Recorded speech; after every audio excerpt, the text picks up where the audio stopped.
Welcome to the Story Lab. I hope you enjoy this story. Let's begin.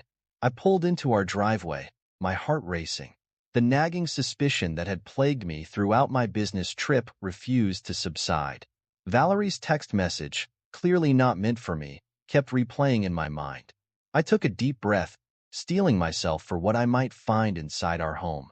As I stepped out of the car, the quiet of the neighborhood seemed oppressive. Our house stood silent, no signs of life visible from the outside. I inserted my key into the lock, the click echoing in the stillness. "Valerie?" I called out, my voice steady despite the turmoil inside me. No response. I moved through the house, my footsteps muffled by the plush carpet. The living room was empty, the kitchen untouched. A faint sound caught my attention, the gentle splash of water coming from the backyard. My hand hesitated on the patio door handle. Part of me wanted to turn back, to pretend I hadn't heard anything. But I couldn't. I had to know. I slid the door open silently, the warm evening air hitting my face. The splashing grew louder, accompanied by low murmurs and laughter. I stepped onto the patio, my eyes drawn to the jacuzzi. There they were. Valerie, my wife of 5 years, and Nicholas Bailey, her boss. Naked, intimate, oblivious to my presence. For a moment, I couldn't breathe. The betrayal hit me like a physical blow, leaving me winded. But as I watched them, something inside me hardened. The hurt transformed into a cold, calculating anger. I cleared my throat loudly. "Well, isn't this cozy?" Valerie's head whipped around, her eyes widening in shock. "Philip, you're home early." Nicholas had the audacity to smirk, his arms still draped around my wife's shoulders. "Harrington, this is awkward." I laughed, the sound devoid of humor. "Awkward? Is that what you call fucking my wife in my own home?" Valerie's shock morphed into defiance. She stood up, water cascading off her body, making no attempt to cover herself. "Oh, please, don't act so surprised, Philip. Did you really think your pathetic attempts in bed were enough to satisfy me?" Her words were meant to hurt, to emasculate, but I refused to give her the satisfaction of a reaction. Instead, I turned to Nicholas. "And you? I suppose screwing your employees' wives is a company perk?" Nicholas chuckled, standing up as well. "Come on, Harrington. You can't blame a man for taking what's offered, especially when it's so willing." I felt a surge of disgust, but I kept my face impassive. "You two seem to have forgotten something rather important." Valerie rolled her eyes. "And what's that, Philip? Your feelings?" I smiled, a cold, predatory expression that made both of them falter. "No, Valerie. The security cameras." Their faces paled simultaneously. I pulled out my phone, tapping the screen a few times. "You see, I had a feeling something like this might be happening, so I installed some extra security measures. High-definition cameras, excellent night vision. They capture everything." Nicholas stepped forward, his arrogance replaced by panic. "Now, Harrington, let's not do anything rash." I ignored him, my finger hovering over the call button. "I wonder what your wife would think of this little show, Nicholas." Before he could respond, I hit call. The phone rang twice before Marion's face appeared on the screen. "Philip, is everything okay?" I turned the phone, giving her a clear view of the jacuzzi and its occupants. "I'm sorry, Marion, but I thought you should see this." Marion's gasp was audible, her eyes filling with tears. "Nicholas? How could you?" Nicholas lunged for the phone, but I stepped back, keeping it out of his reach. "Marion, I can explain." I ended the call, pocketing my phone. "I think she got the picture, don't you?" Valerie and Nicholas stood there, dripping and exposed, their arrogance shattered. I felt a grim satisfaction at their discomfort. "Philip," Valerie began, her tone suddenly conciliatory, "we can talk about this. It doesn't have to end our marriage." I laughed, the sound harsh and unyielding. "Oh, but it does, Valerie. It ended the moment you decided to betray me. I want you both out of my house. Now." Nicholas grabbed a towel, wrapping it around his waist. "You're making a mistake, Harrington. I can make your life very difficult." I met his gaze, unflinching. "Try it, Bailey. I dare you." As they scrambled to gather their clothes, I turned and walked back into the house. My hands were steady as I poured myself a drink. The ice clinked against the glass, a counterpoint to the sound of hurried footsteps and slamming doors. When silence fell again, I pulled out my phone and dialed a familiar number. Travis? It's Philip. I need your help. I stood in the kitchen, phone pressed to my ear, as Travis's concerned voice came through. Philip? What's going on? Valerie's been cheating on me, I said, my voice calm despite the storm raging inside me. With her boss, Nicholas Bailey. There was a sharp intake of breath on the other end. Shit, man. I'm so sorry. What do you need? I took a sip of my whiskey, savoring the burn. I need a friend, and I need someone who can think strategically. Can you come over? I'll be there in 20 minutes, Travis replied without hesitation. As I waited for Travis, I replayed the scene in the jacuzzi, analyzing every detail. The way Valerie had mocked me, the smug look on Nicholas's face. The doorbell rang, pulling me from my thoughts. I opened the door to find Travis, his face etched with concern. Philip, he said, pulling me into a brief, fierce hug. I can't believe this happened to you. I stepped back, gesturing for him to come in. Neither can I, but here we are. We settled in the living room, and I recounted the events of the evening. Travis listened intently, his expression darkening as I described Valerie and Nicholas's behavior. Those bastards, he muttered when I finished. What are you going to do? I leaned forward, my eyes meeting his. I'm going to destroy them, Travis. Both of them. And I need your help to do it. Travis nodded slowly, a glint of determination in his eyes. You've got it, man. Whatever you need. Just then, my phone buzzed. I glanced at the screen to see a message from Valerie. Philip, please. We need to talk about this. It was a mistake. I love you. I showed the message to Travis, who scoffed. She's got some nerve. Indeed, I agreed, typing out a response. There's nothing to talk about, Valerie. I'll be filing for divorce. Don't contact me again. I hit send and blocked her number in one swift motion. Travis raised an eyebrow. That's it? No dramatic confrontation? I shook my head. That's what she wants. A chance to manipulate me, to play the victim. I won't give her the satisfaction. Smart, Travis nodded. So, what's the plan? I stood up, pacing the room as I laid out my thoughts. First, we need information. I want to know everything about Nicholas Bailey, his finances, his business dealings, his dirty secrets. If he's willing to sleep with his employee's wife, I'm betting there's more dirt to be found. Travis pulled out his phone, his fingers flying over the keyboard. I know a guy, Shannon Hayes. She's a private investigator, best in the business. Want me to give her a call? Do it, I said. Tell her money's no object. I want everything she can dig up on Bailey. As Travis made the call, I continued planning. We'll need allies. Nicholas's other employees, perhaps. People he's screwed over in business deals. And Marion, his wife. She deserves to know the full extent of his betrayal. Travis ended his call, a satisfied smile on his face. Shannon's on board. She'll start digging first thing tomorrow. Excellent, I said, a cold smile spreading across my face. Now, let's talk about how we're going to use that jacuzzi footage. For the next few hours, Travis and I strategized, plotting out every move, every contingency.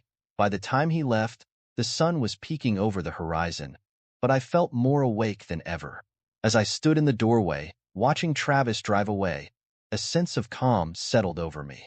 The pain of betrayal was still there, a dull ache in my chest, but it was overshadowed by a fierce determination. Valerie and Nicholas thought they could humiliate me, break me. They were about to learn how wrong they were. I closed the door, my mind already racing with the next steps in my plan. The game was on, and I intended to win. The house felt different now, tainted by the knowledge of what had transpired. I moved through the rooms, methodically gathering Valerie's belongings. Each item I touched fueled my anger, reminding me of her betrayal. My phone buzzed incessantly, messages from Valerie, Nicholas, even a few mutual friends who had somehow already heard the news. I ignored them all, focusing on the task at hand. As I was boxing up Valerie's clothes, the doorbell rang. I tensed, preparing for a confrontation. But when I opened the door, it was Marion standing there, her eyes red-rimmed and puffy. "Philip," she said, her voice barely above a whisper. I didn't know where else to go. I stepped aside, letting her in. "Come in, Marion. I'm sorry you had to find out like that." She nodded, moving into the living room and sinking onto the couch. "I always suspected, but I never wanted to believe it." I sat across from her, studying her carefully. "What are you going to do?"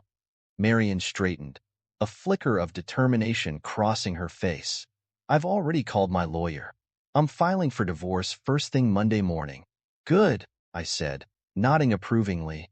"You deserve better than that bastard." She looked at me, her gaze sharpening. "And what about you, Philip? What are you going to do?" I leaned back, a cold smile playing on my lips.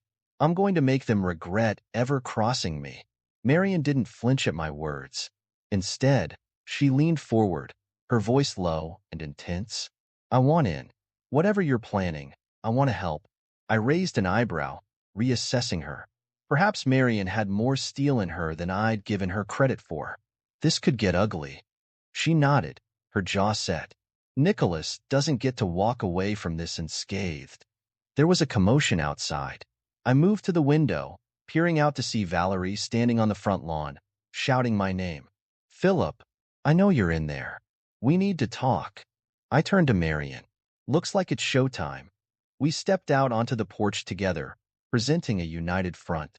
Valerie's eyes widened when she saw Marion, then narrowed in anger. "What is she doing here?" Valerie spat. I ignored her question. "I thought I told you not to contact me again, Valerie." Valerie took a step forward, her voice taking on a pleading tone. "Philip, please. It was a mistake. I love you. We can work through this." I laughed, the sound harsh and unyielding. "Love me? You have a funny way of showing it. Was it love when you were fucking Nicholas in our jacuzzi? Was it love when you mocked me, called me pathetic?" Valerie flinched, her facade crumbling. I didn't mean those things. I was just—" "Save it." I cut her off. "I'm not interested in your excuses or your lies. You made your choice, Valerie. Now you get to live with the consequences." "What consequences?" she demanded, her tone shifting from pleading to defensive. "You can't do anything to me, Philip. It's your word against ours." I smiled, cold and predatory. "Oh, but it's not just my word, is it? There's video evidence, remember? How do you think your family will react when they see it? Your friends? Your colleagues?" The color drained from Valerie's face. "You wouldn't dare." "Try me," I challenged. "You seem to have forgotten who I am, Valerie. I'm not some pushover you can manipulate and discard. You want a war? I'll give you one." Marion stepped forward, her voice steady. "And he won't be fighting alone." Valerie looked between us, realization dawning in her eyes. For the first time, I saw fear there. "This isn't over," she said, but her voice lacked conviction. I nodded. "You're right about that. It's only just beginning." As Valerie retreated to her car, I turned to Marion. "Are you ready for this?" She nodded, a fierce light in her eyes. "More than ready. Let's make them pay." We went back inside, closing the door on Valerie's retreating figure. The pieces were falling into place, the stage set for what was to come. Valerie and Nicholas had no idea what was about to hit them, but they would. Soon, they would know the full extent of their mistake, and I would be there to watch them fall. 2 days after my confrontation with Valerie, I sat at my desk, phone in hand. Shannon Hayes' number glowed on the screen. I pressed call, determination coursing through me. "Mr. Harrington," Shannon's crisp voice answered. "I have some interesting findings for you." "I'm all ears, Miss Hayes," I replied, leaning back in my chair. "Nicholas Bailey isn't as clean as his public image suggests," Shannon began. "I've uncovered evidence of a fraud scheme from the early days of his career. He's gone to great lengths to hide it." My lips curled into a cold smile. "Excellent work. Can you send me all the details?" "Already on their way to your email," Shannon replied. "What's your next move?" "I have a few ideas," I said. "Keep digging. I want to know everything about his current dealings, too." After ending the call, I dialed Travis. He answered on the first ring. Philip, what's the latest? We've got dirt on Bailey, I said. I need you to reach out to some of his employees. Find out who's disgruntled, who he's screwed over. Travis let out a low whistle. You're not messing around, are you? They brought this on themselves, I replied, my voice hard. Are you still with me? All the way, Travis assured me. I'll start making calls. As I hung up, a knock at the door interrupted my thoughts. I opened it to find Marion standing there, a determined look in her eyes. I've been thinking, she said as she walked in. We need to hit Nicholas where it hurts most, his reputation. I gestured for her to continue as we moved to the living room. He values his image above all else, Marion explained, sitting down. What if we expose him? Not just to a few people, but to everyone? A slow smile spread across my face. What did you have in mind? Marion leaned forward, her eyes glinting. The jacuzzi video? We send it to his colleagues, his family, everyone. It's risky, I mused. We could face legal repercussions. Not if we do it anonymously, Marion countered. I know a tech whiz who can help us cover our tracks. I nodded, impressed by her initiative. All right, let's do it. But we need to time it right. Hit them when they least expect it. Just then, my phone buzzed with an email notification. It was from Shannon, containing all the details of Nicholas's fraud scheme. Marion, I said, looking up from my phone, how would you like to help bring down your soon-to-be ex-husband's career? Her eyes widened as I showed her the email. Is this for real? I nodded. Every word. And we're going to use it to destroy him. We spent the next few hours planning, our conversation punctuated by calls from Travis with updates on his progress. By nightfall, we had a solid strategy in place. Remember, I said to Marion as she prepared to leave, we need to be patient. Timing is everything. She nodded, a fierce look in her eyes. They won't know what hit them. As I closed the door behind her, I felt a surge of anticipation. The game was afoot, and I held all the cards. Valerie and Nicholas had no idea what was coming for them. I poured myself a drink and raised it in a silent toast. To revenge, served ice cold. Days turned into weeks as our plan unfolded. I threw myself into work, starting a new business venture with the inheritance from my late grandmother. It served as both a distraction and a means to further my revenge. One crisp morning, as I sat in my new office overlooking the city, my phone rang. It was Shannon. Mr. Harrington, she said, her voice tinged with excitement. I've got something big. I leaned forward, my interest piqued. What have you found? Remember that fraud scheme from Bailey's early career? Well, it never really stopped. He's been cooking the books for years, siphoning off company funds into offshore accounts. A slow smile spread across my face. Can you prove it? I've got documents, bank transfers, everything, Shannon replied. It's ironclad. Excellent work, I said. Send me everything you've got. As soon as I hung up, I called Travis. It's time, I said when he answered. We're ready to move. Travis's voice was filled with anticipation. What's the play? Anonymous tip to the authorities, I explained. Then we sit back and watch the fireworks. Later that day, I met Marion at a small cafe downtown. Her eyes were bright with excitement as I filled her in on Shannon's discoveries. So this is it? She asked, her voice low. We're really doing this? I nodded. Nicholas Bailey is about to have a very bad day. We spent the next hour going over the final details of our plan. As we were leaving, Marion grabbed my arm. Philip, she said, her voice serious. Thank you. For everything. I gave her a small smile. We're in this together, Marion. Until the end. The next morning, I woke early, adrenaline coursing through my veins. Today was the day. I made the anonymous call to the authorities, my voice disguised, providing just enough information to spark an investigation. Then, I waited. It didn't take long. By mid-afternoon, news broke of a major fraud investigation at Nicholas's company. I watched from my office as the story unfolded on every news channel. My phone buzzed with a text from Travis. It's happening. Bailey's being escorted out of the building by police. I allowed myself a moment of satisfaction before replying. Excellent. Time for Phase 2. Phase 2 was Marion's idea. While Nicholas was distracted by the fraud investigation, we would release the jacuzzi video. The timing was perfect, multiple blows, leaving no time for recovery. I called Marion. Are you ready? More than ready, she replied, her voice steady. Let's do this. With a few clicks, the video was sent anonymously to Nicholas's colleagues, family members, and several gossip websites. The fallout was immediate and devastating. By nightfall, Nicholas Bailey's life was in ruins. Arrested for fraud, publicly humiliated, his reputation in tatters. And it was only the beginning. As I sat in my living room, watching the chaos unfold on the news, I felt a sense of satisfaction. Valerie and Nicholas had thought they could break me. Instead, I had broken them. My phone rang. It was Valerie. What have you done? She screamed as soon as I answered. I don't know what you're talking about, I replied calmly. Don't play dumb, she hissed. I know this was you. The fraud investigation. The video, it has your fingerprints all over it. I laughed, the sound cold and mirthless. Prove it. There was a moment of silence on the other end. When Valerie spoke again, her voice was trembling. Philip, please. We can work this out. I'll do anything. Anything? I repeated, my voice hard.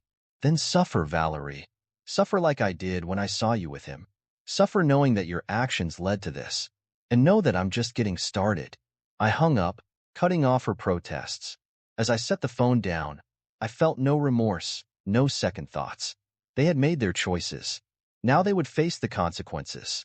The game wasn't over yet, but I was winning, and I intended to see it through to the bitter end.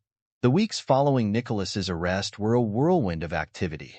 As promised, I filed for divorce from Valerie, my lawyers armed with irrefutable evidence of her infidelity. She tried to fight it, of course, but her efforts were futile. One sunny morning, I sat across from my lawyer, Robert, as he laid out the details of the divorce settlement. She's asking for half of everything, Philip, Robert said, his tone disapproving. Despite the prenup, I leaned back in my chair, a cold smile playing on my lips. Let her try. Robert raised an eyebrow. You seem awfully calm about this. That's because I hold all the cards, I replied. Show her the evidence we've gathered. All of it. Robert's eyes widened as he flipped through the file I handed him. This is comprehensive. You want to use all of this? I nodded, my resolve unwavering. Every last bit. I want her to understand exactly what she's up against. Later that day, my phone rang. It was Robert. Well? I asked, already knowing the answer. She folded, Robert said, a note of awe in his voice. Accepted the original terms of the prenup without a fight. You'll keep the house, the majority of the assets. She's walking away with barely a suitcase. I allowed myself a moment of satisfaction. Excellent work, Robert. Let's finalize this as quickly as possible. As I hung up, a ping from my computer caught my attention. It was an email notification about a property sale. I smiled as I read the details. Everything was falling into place. The next day, I drove to a modest neighborhood across town. The house I pulled up to was small, a far cry from the luxury Valerie was used to. But it would be her new home now that she couldn't afford anything better.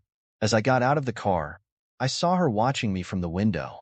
Her eyes were red-rimmed, her face pale. Good. Let her suffer. I walked past her house to the one next door. A sold sign stood proudly in the front yard. My new property. Valerie came out onto her porch as I was inspecting the yard. What are you doing here, Philip? I turned to her, my face impassive. Why, I'm your new neighbor, Valerie. Didn't you hear? The color drained from her face. You can't be serious. Oh, but I am, I replied, my voice cold. I thought it would be nice to keep an eye on you. Make sure you're adjusting well to your new circumstances. She took a step towards me, her voice pleading. Philip, please. Haven't you done enough? I've lost everything. I met her gaze, unmoved by her tears. No, Valerie. You gave everything away. The moment you decided to betray me. This is simply the consequence of your actions. As I turned to leave, Valerie called out, her voice desperate. What about the house? Our house? Are you going to sell it? I paused, looking back at her with a cruel smile. Oh no, I'm keeping it. In fact, I'm thinking of installing a new jacuzzi. What do you think? The look of utter devastation on her face was all the response I needed. I got into my car and drove away, leaving Valerie standing there, broken and alone. As I headed home, I thought about the next phase of my plan. The billboard. It was extreme, perhaps even cruel, but as I remembered Valerie's mockery, Nicholas's smug face, I felt my resolve getting stronger. They had shown no mercy. Why should I? I pulled into my driveway, the house looming before me. Our house. My house now. As I walked inside, I felt a sense of peace settle over me. The ghosts of betrayal that had haunted these rooms were fading, replaced by the satisfaction of revenge well executed. My phone buzzed with a text from Travis. How'd it go with Valerie? I smiled as I typed my response. Perfectly. She's broken. But we're not done yet. Travis's reply came quickly. The billboard? The billboard, I confirmed. It's time to make sure they never forget what they did. As I set my phone down, I looked around the empty house. For the first time since that fateful night, I felt truly at peace. Valerie and Nicholas had tried to destroy me. Instead, I had risen from the ashes of their betrayal, stronger and more determined than ever. The game wasn't over yet, but I was winning, and I intended to savor every moment of my victory. The morning sun cast long shadows across my lawn as I stood on the porch, coffee in hand, watching the installation crew at work. The billboard was massive, dominating the space between my new property and Valerie's modest rental. As the workers hoisted the image into place, I felt a surge of cold satisfaction. Travis pulled up in his car, stepping out with a low whistle. Damn, Philip, you weren't kidding about going big. I turned to him, a smile on my face. Go big or go home, right? He joined me on the porch, eyeing the billboard. You sure about this? It's pretty intense. Absolutely, I replied without hesitation. They made their choices. Now they get to live with the consequences.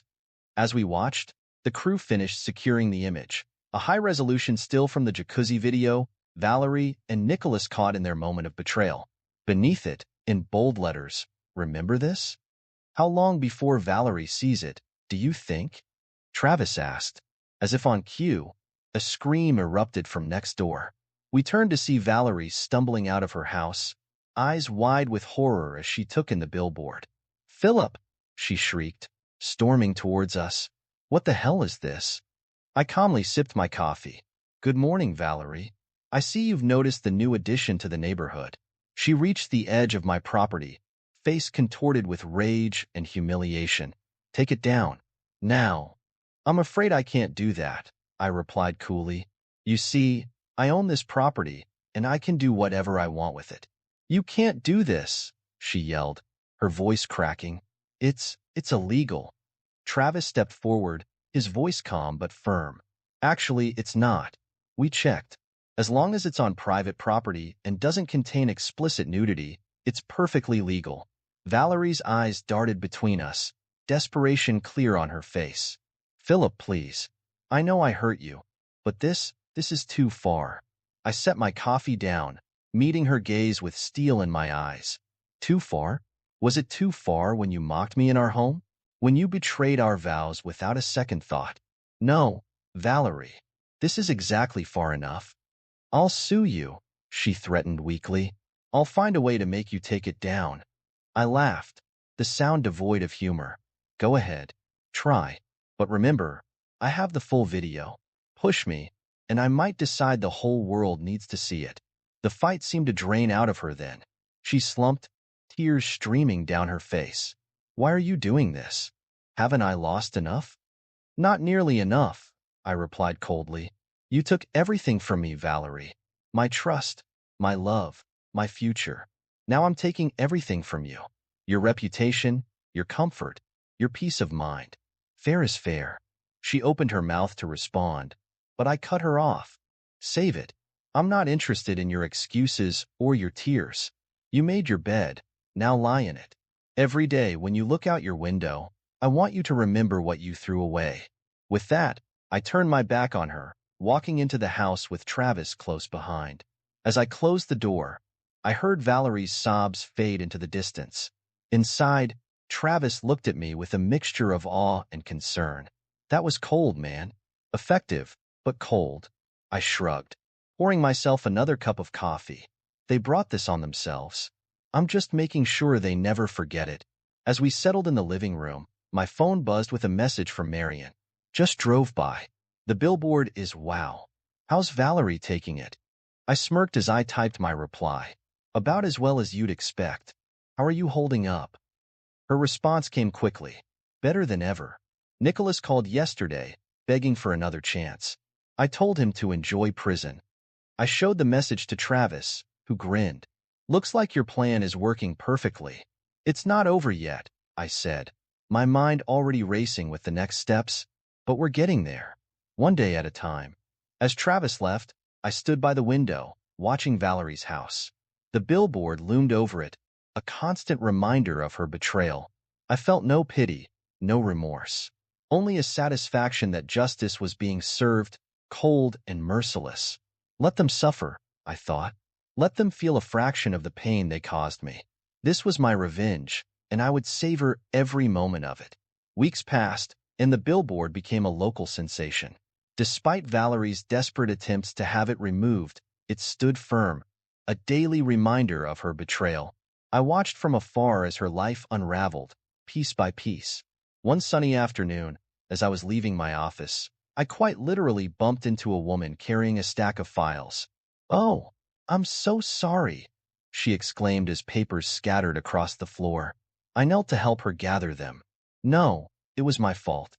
I wasn't looking where I was going.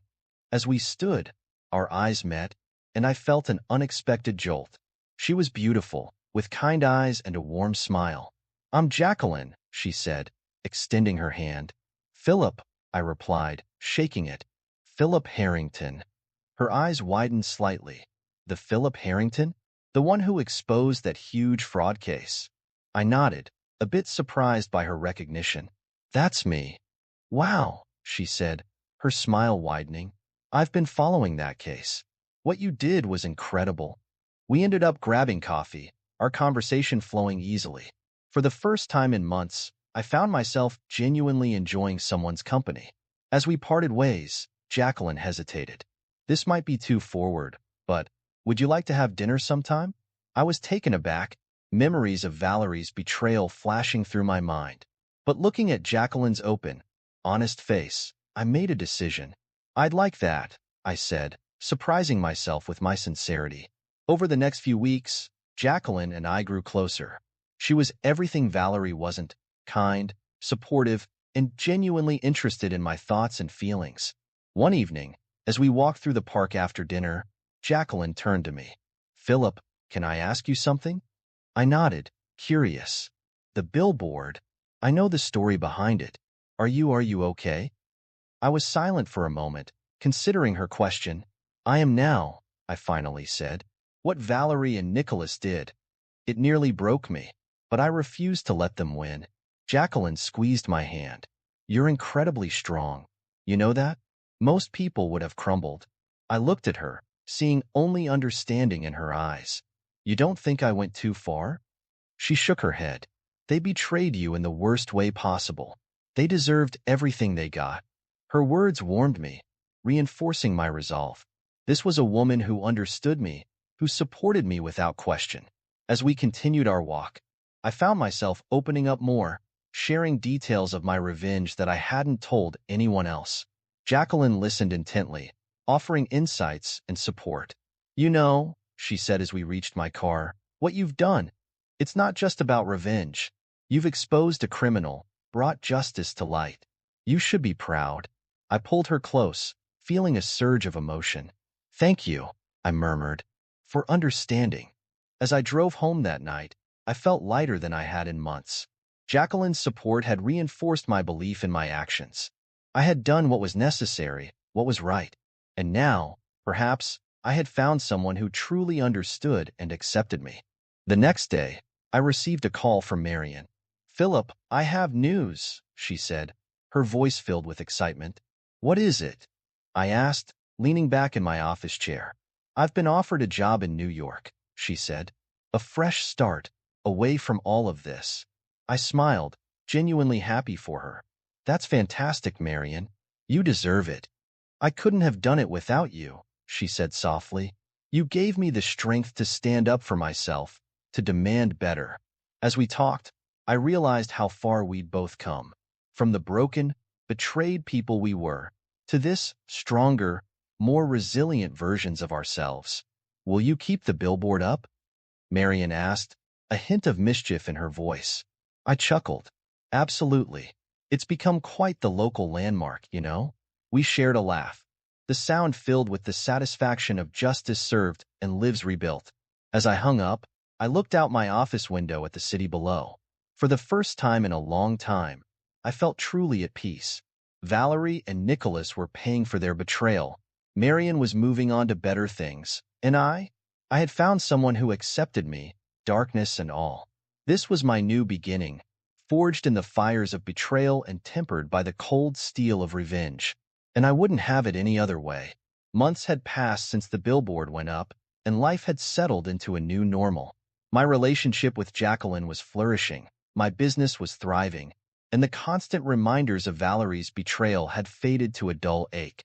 One crisp autumn morning, as I sat in my home office reviewing contracts, my phone buzzed with an unfamiliar number. Mr. Harrington? A gruff voice asked when I answered. Speaking, I replied, curiosity piqued. This is Detective Roberts from the city police.